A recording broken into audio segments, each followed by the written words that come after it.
Just a quick disclaimer, I didn't draw my little avatar, I made it on a website. There's a link in the description if you want to make one of your own. Also, there are fireworks in the background. It took me longer to complete this video than I thought it would, and now there's no way to avoid them. Sorry if they're distracting at all. Cool, now onto the video. The US court system is kind of complicated. This diagram is really helpful, so I'll reference it a lot during this video. The first thing you have to understand is jurisdiction. Jurisdiction is a court's authority to hear cases and make legal decisions. It refers not only to a court's geographic scope, but also whether the issue at hand is federal or state. To file a lawsuit in federal court, there must be a breach of federal law or the US Constitution. Federal courts also hear a unique type of case between citizens of different states with potential damages equal to or exceeding $75,000. State courts are known as courts of general jurisdiction, meaning that someone can raise any claim under any state or federal law, except for those that are under exclusive jurisdiction of the federal courts. In simple terms, federal courts take cases where a federal law or the US Constitution is broken, or if there's a conflict between citizens of different states with damages greater than or equal to $75,000.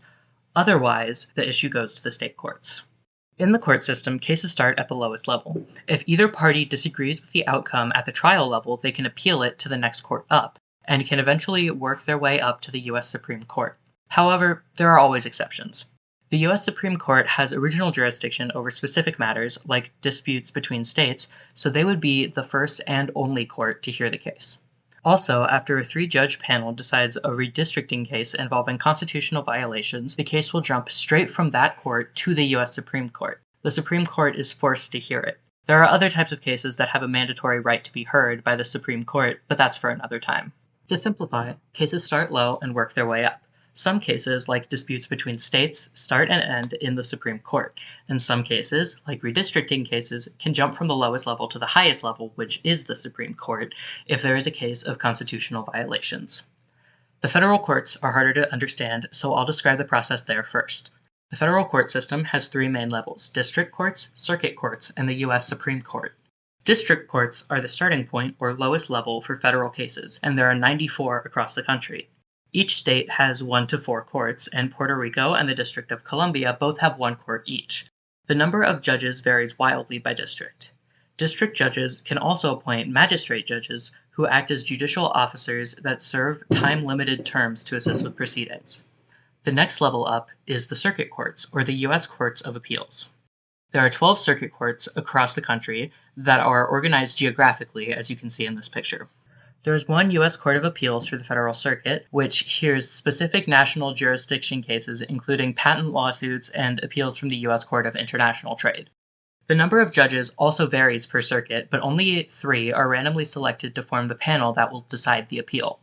There are rare occasions, however, where after a 3-judge panel makes a decision, a circuit court can rehear a case en banc with the entire slate of judges. The third and final level of the federal court system is the U.S. Supreme Court. It is the highest court and the final level of appeal.